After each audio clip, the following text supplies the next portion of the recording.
What is going on, everybody? Welcome to the latest edition of the Real Stories of Success podcast. I'm Ryan Herget, sitting here with my good buddy and partner, Austin Lahr. And Austin, it has been an insane last couple weeks. I know for you guys, interest rates, like, there's so much going on in the world right now, and we won't get into all of that. But I know, like, interest rates are, like, silliness low, and you guys are just blowing up right now. And you were sharing a cool story with me before we went on air today, and you got to tell me about, like, what's actually going on in this world it's right called now. the refi virus right now. Exactly. That's it. Yeah, so we physically can't. I mean, we're having hard time keeping up with all the people that are calling in.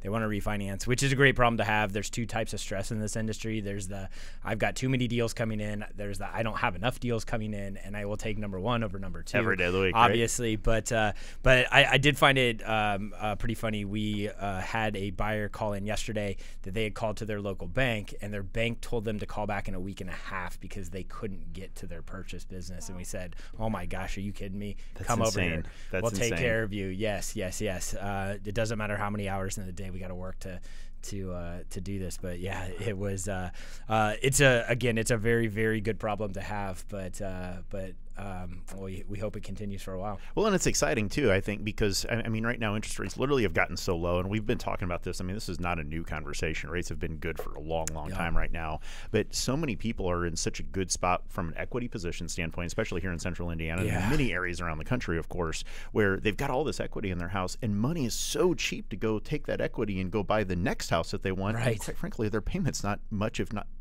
anymore, because you just parlay that equity into a new house, and then you've got insanely cheap money to buy your next one. So and not to turn this into a commercial, but gosh, we're telling people a lot of times, take all that equity, go pay off your car, your credit cards, your student loans, go put minimum down on your next mortgage, and your payment monthly going out is $300, $400, $500 cheaper than it is at your current house, right? So plus all of your cost to live, of course. So point of this story is Austin and Fairway, they are not too busy to, and they're not going to tell you to call back. Again, not trying to turn it into a commercial, but that is true. But that's what we just reach did. out to us. Yeah, reach out to them. And if you are a lender that needs some opportunities, right there is a great place to hang your hat. So, love to have coffee. So what are we working on today, man? Yeah, well, we have Francess Williams. This is exciting. On our show today. Francess, I don't know that there's anyone probably out there that doesn't already know who you are. Right. So we're really pumped to have her and for her to tell her story. And why don't you tell the audience, number one, your current role at Davis Homes, and then number two, kind of walk us through how you even got started on this whole journey. Absolutely. So I am our internet sales manager. I take care of all the leads that come in. I scrub those, and then I give those to our salespeople. I do all of our realtor relations. So any kind of realtor function, I'm out there just trying to get business. Really, lead generation is kind of what I do for Davis Homes. But yeah, so very exciting. Right now we're just coming off the home show, so it's been really busy. Yeah. So tell us about the beginning. How'd you get started? So this is actually a really funny story. I am from southeastern Kentucky, and met my husband at the time down at Union College in Barberville, Kentucky. And you played volleyball there, right? Softball. Okay. I was close. Close enough. Yeah. Played softball there, and just graduated with my elementary ed degree. I was going to teach. That's what I wanted to do. My heart was into helping children, and just that's what I thought I was going to do. And I moved up here and subbed a couple times, maybe once, and absolutely went home that night crying. I'm like, oh my gosh, what have I just done? I graduated with my elementary ed degree, and what's next? And so I had some friends that worked for Crossman Communities. So if anybody remembers Crossman, and they actually got bought out by Beazer. I started off with them. Actually, my first community that I sold at was Southern Dunes on the south side. That's where it all began. So what I love about that is, in this industry, you've got such a dynamic and magnetic personality. I mean, you're literally, we're joking before the show, but you're like world famous in the Indianapolis area when it comes to just, everybody knows you because you've been doing this for a little while now, but secondly, you put yourself out there and you're so well known. Everybody loves your personality. And, going back to, the beginning there with Crossman Communities, and then you later took that to another gigantic builder here in the city as well and just, tore it up there. But tell me about that, because I know so many sales professionals that have just risen to just insane heights in the real estate business, especially here in the Indianapolis area, that started their career at Crossman. What was it about the environment, the culture there, that just took so many salespeople and really just helped them blow their businesses and their careers up? Tell me about those stories. It's funny because interest rates at that time, talking about interest rates, were about 8.75%. And so this is late 90s. Sorry to interrupt you. Yep. Okay. Yep. Late 90s, early 2000. And the people that I worked with there, they just became your family. I moved up here. I didn't know anybody. And so I was coming to a whole new place, and these people really did become like family. So your salespeople, when I can remember the very first house that I sold, these poor people, I felt so sorry for them. So they had like 3 kids with them. And I was at Southern Dunes, and there was a spec in Franklin. So I had to go from Perry Township to Franklin. And I said, follow me. I got this. Well, this is when you didn't have GPSs, right? So I'm like trying to finagle myself, all the way down to this spec home. I get lost. And so I'm trying to call, a friend, and I'm like, hey, this is where I'm at. So they're trying to tell me where I need to go. And so that was really funny. So I get back to the office, and your first purchase agreement, everybody probably remembers the first purchase agreement that they, wrote. And it took me 4 hours. And so again, these poor people, follow me all the way to the spec home, and then I get lost, and then it takes me 4 hours to get through this paperwork. So, but we got through it, and that was the very first sale that I ever did. That's awesome. And so I just kept apologizing, and I just told them I was sorry. And they, we just had a good old time. So, but let's fast forward from the first purchase agreement to our paths crossed somewhere probably in the mid 2000s, late 2000s, Yep. and you were selling an enormous amount of homes. Yes. So what was your best year? This is CP Morgan now. Yep. What was your best year? And for those that don't know CP Morgan, it was the largest home builder for a while there in the 2000s. What was the best year for you? So I entered into HBC there. Yeah. And so that was Home Buyers Club. The Home Buyers Club, Yep. Which was awesome. I just really enjoyed that time. It was really fast paced, and I just Tell people what that was for those that don't know. So somebody would log in to CP Morgan, and we would call those people, pull credit, and talk to them about financing a little bit, just payments and stuff, figure out where they wanted to be at in floor plans, and then take them to a salesperson, and then the salesperson and I would close those customers. But probably my best year was I'm saying probably around 250 houses a year is probably the highest of my career. Yeah, that's pretty awesome. Yeah. And for those thinking about, just listening right now, 200 to 250 homes a year is an extraordinarily large number of homes. Just the volume of people that you have to meet in order to be the right fit for that, that many people is extraordinary. And yes. So tell us about maybe some of those early lessons that you learned sitting down, at Crossman, and then, as that, advance forward in, in your career, and you're selling 250 homes a year.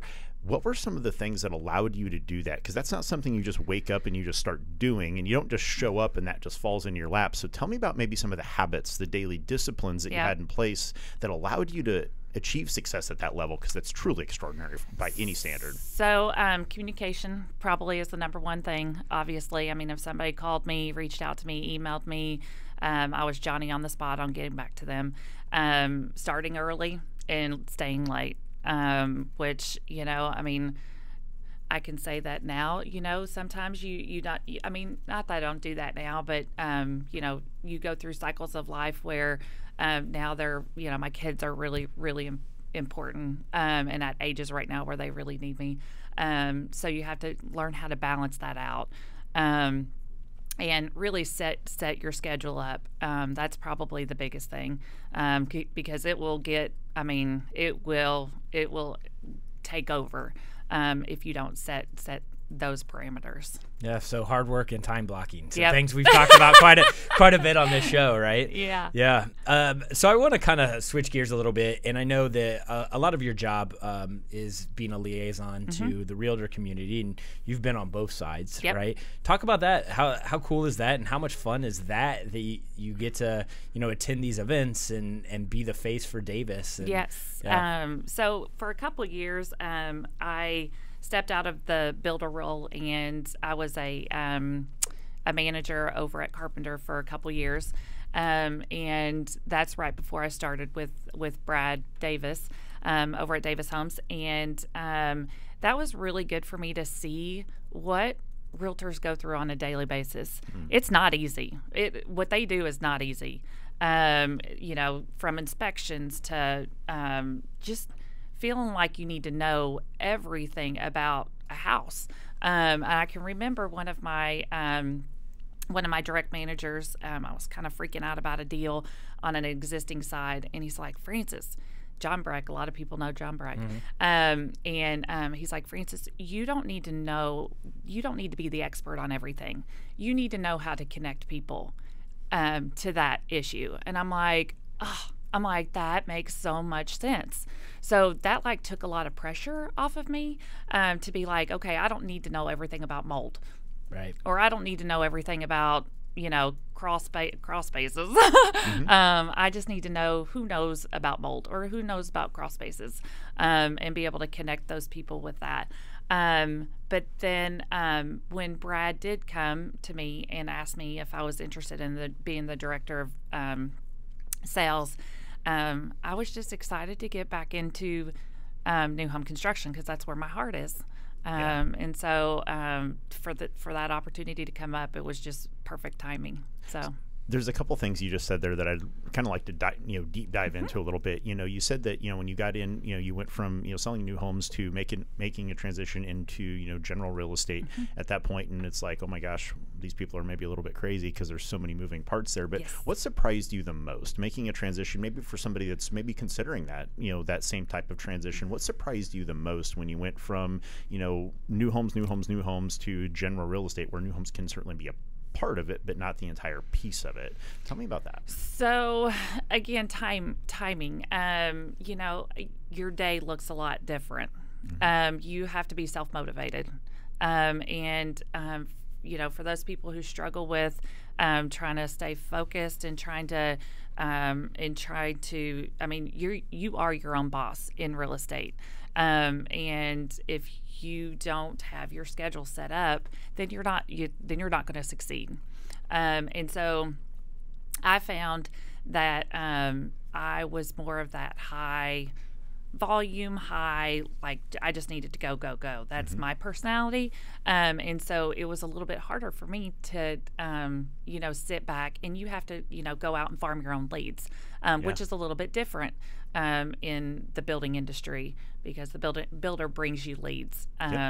So it's a little bit different. It's hard. And to sit down, I remember when I was asked, so who's your sphere of influence? I'm like, realtors. I'm like, that's all I know is realtors. Well, I can't go after their business because that's their business. Right. So and then I'm like, okay, I have a dentist, I have a doctor, I have and then you start trying to think of other people that but realtors are my business. So I don't want to compete with them, and so that was one thing that I couldn't wait to get back on to the builder side. Got it. One other thing there that I'd like to just kind of dive into is so many real estate agents I don't think understand and appreciate what working with new home builders is and how it works. I think so many real estate agents are they just don't take the time to educate themselves, because you can't pull up the MLS and they're all there. I mean, more and more builders are putting their stuff on the MLS now, but certainly you have to go educate yourself on that product. You do. So tell me about that. How does a real estate agent really start incorporating new home construction into their business? Because I know for myself and my team, we love new homes. I mean, I kind of came from that same cloth that a lot of us did here, where that's what I did. That was my first job as well. And it's just a different process. And in some ways, it's so much easier. I don't want to say, nothing's easy, but at the end of the day, there's less to do. You're not going to run into mold problems in a crawl space that's 48 years old, things like that. So how does a real estate agent really add that tool to their tool belt? And what would you recommend that they do to really get themselves up to speed on how to do this? And then, if you don't mind, kind of piggybacking from a lender's perspective as well, how can more lenders talk about new homes to their clients as well? So, I really educate. This is what I do. Educate realtors all the time on what to do with their business and new home construction. Really, people need to get to know the salespeople in their area. Stop in there, take a cup of coffee, get to know them, because they are going to have people that walk into their models that don't have realtors. They're going to have houses to sell. There's all kinds of ways that realtors and builders can team up. For example, one of the things that we're doing at Davis Homes is, if you have lots that need to be sold, we'll team up with you, and we will send over specs and plans to be able to list a house on that lot. And it just helps generate business for you. And now you might get a customer. I mean, when people look up a house when they look up, houses, they don't pull up lots. So that lot is not going to pull up in their search. And so, there's all different kinds of ways that builders and realtors can work together. The one thing that we do say is that we would like, make sure that you tell us about your customer. Give us a call. You can email. Now with social media, you can email me. You can tweet me. You can, message me on Instagram. You can message me on Facebook. You can, text me. I mean, my phone number is everywhere. But we just ask that you say, hey, you know what? I've got, Bob out here, and Bob's looking for a house in the 200s, and this is what he's looking at. Just in case Bob comes in, then you're protected. As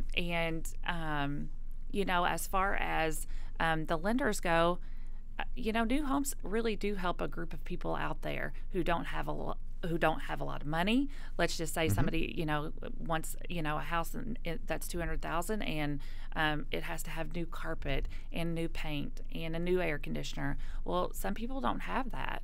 And so new homes are the way to go.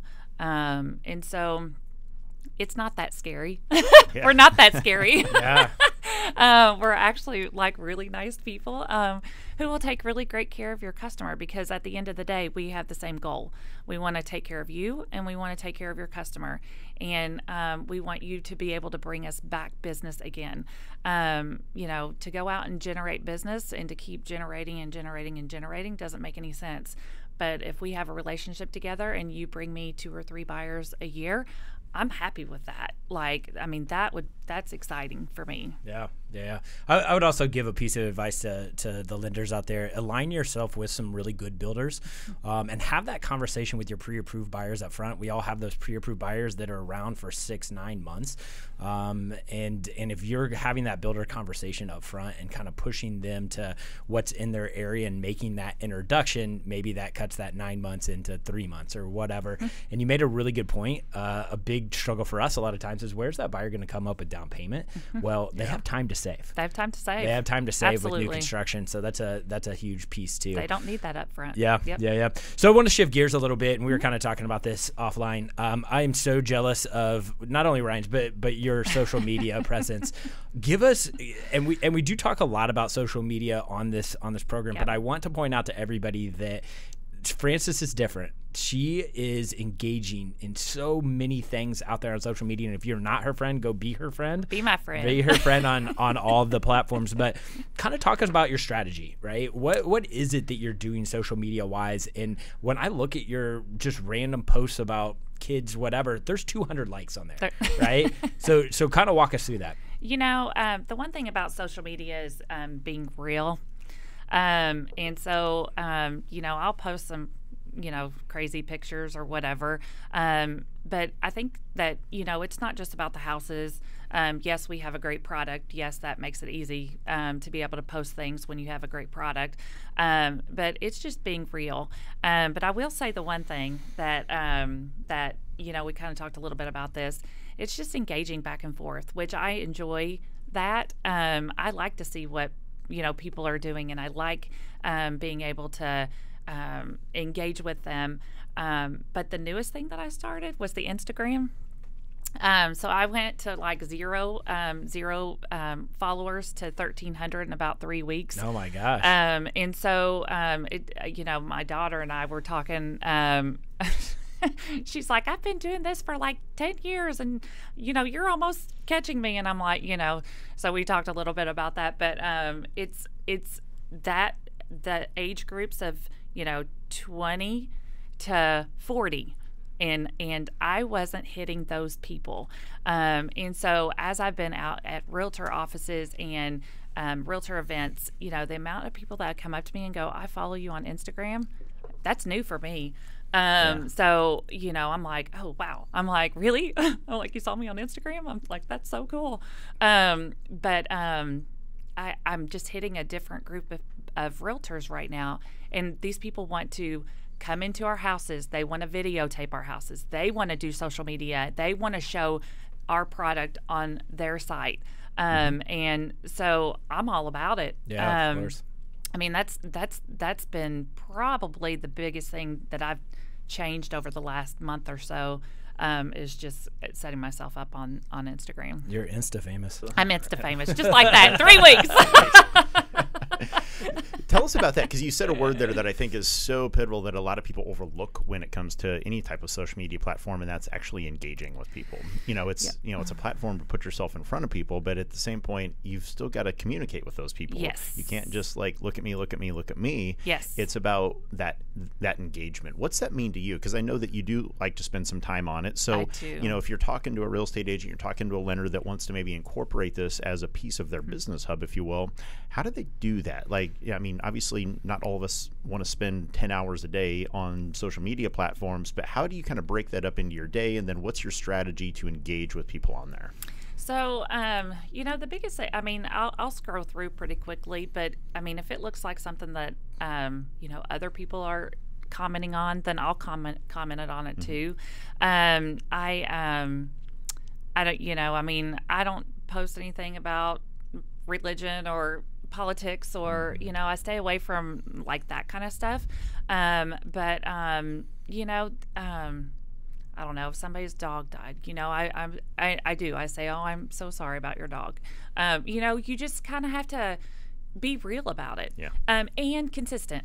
So you can't just, decide to, I do it every night. I'm on there every single night, just about. My kids are doing homework and I'm on social media. And so, it just works out for my schedule.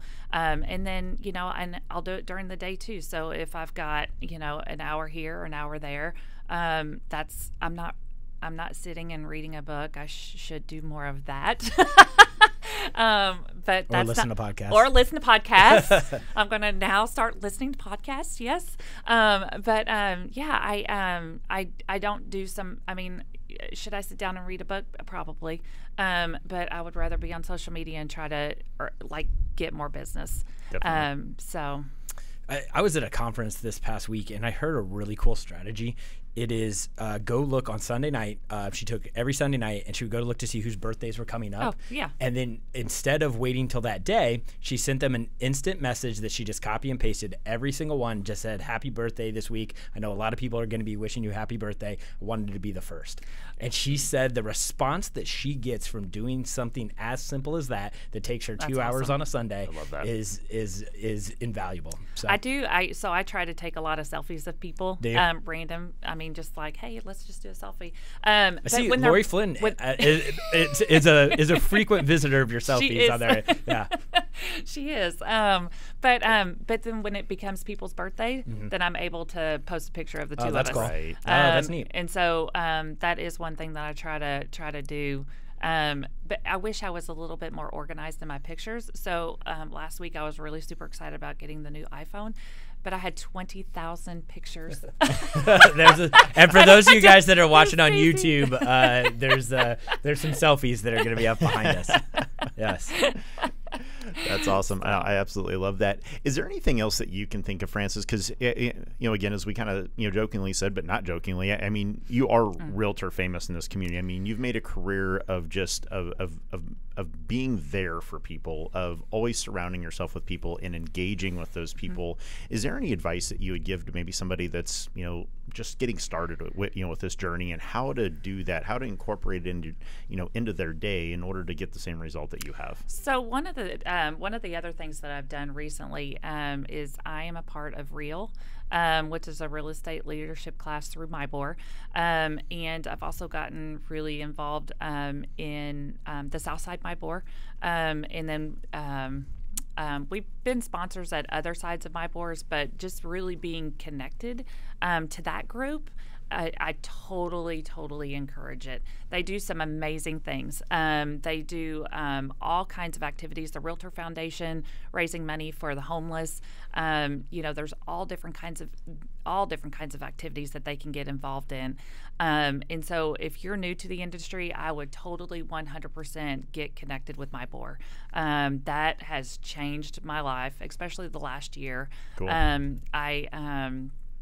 I didn't realize how much MyBor really does for our industry, and they change people's lives. I mean, they really do, and the amount of just taking big businesses being sold on our city, and having people move here, you think about how much MyBor does for us, and it's just amazing. So I would say 100% get involved with MyBor. So, and for those of those listening that are maybe not in the Indianapolis area, MyBor is our local real estate board. The Metropolitan Indianapolis Board of Realtors is what that stands for, and I'm sure every single market out there has some real estate board that's doing very similar work. But just simply engaging, getting involved, and plugging into what's going on. I talk to so many agents that are just maybe not where they want to be, and they're sitting in the office, that are sitting on their couch at home, and they're like, why isn't things happening? But they're not injecting themselves into the community of what's going on. And this business is all about what you just said. It's all about relationships. I mean, we're in a people brokering business. We're not necessarily in the business of brokering real estate.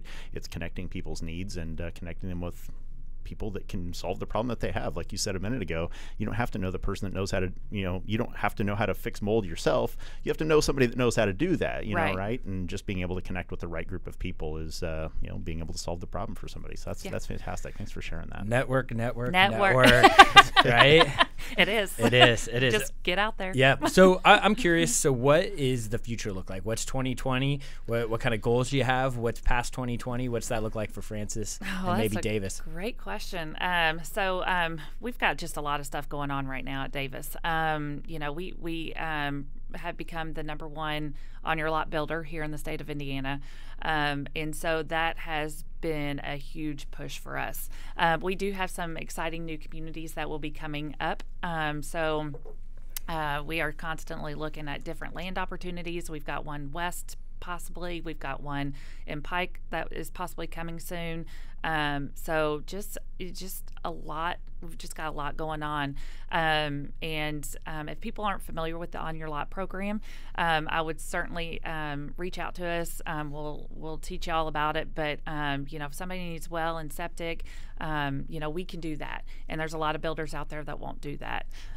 So we really think that the On Your Lot side is going to be growing. Yeah. Well, and I think it's so huge too, because so many people I talk to, at least in my business, they I don't want to reach out and touch my neighbors. Well, that's awesome. Go find a builder that can actually help you do that. And you guys even go as far as I've worked with a couple of people at your office. I mean, you guys are so involved with helping find the lot as well, which can be another challenge, because they're not just listed out there like some other properties could be. And you guys are so engaging and so willing to help with that process that again, from a real estate agent standpoint, I don't think enough people take advantage of that opportunity that exists there. And again, sometimes just talking to people about something new outside of what they find on Zillow or or Trulia or Realtor.com, Yeah. it's putting a new idea in front of them that they haven't considered, Yeah. and it allows them to build the house that they want. Kind of what I always like to say, HGTV their own house up with something that's brand new, and they don't have to go in and take something old and make it new. It's just awesome from day one. Yeah. So. Yeah.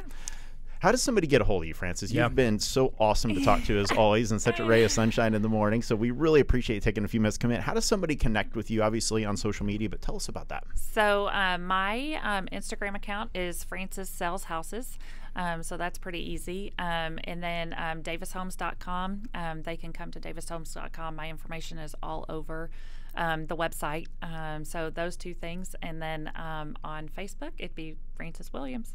Nice. Nice. Well, we really, truly appreciate you coming on. This has been awesome. Thank This is a really good episode. So for that is going to wrap up the latest edition of the Real Stories of Success podcast with Frances Williams. So if you need anything at all, or if you took something away, and I know you definitely did on this one, Frances is just an amazing person. Please be sure to hit that bell, like, comment, subscribe, reach out to us. I know Austin says this all the time. Sure. I mean, we love answering questions and engaging. That's why we do the show to begin with, is to provide some value and put some information out there that hopefully you can jumpstart your career or take your career to the next level. So for this edition, thank you so much. Bye, guys. Bye.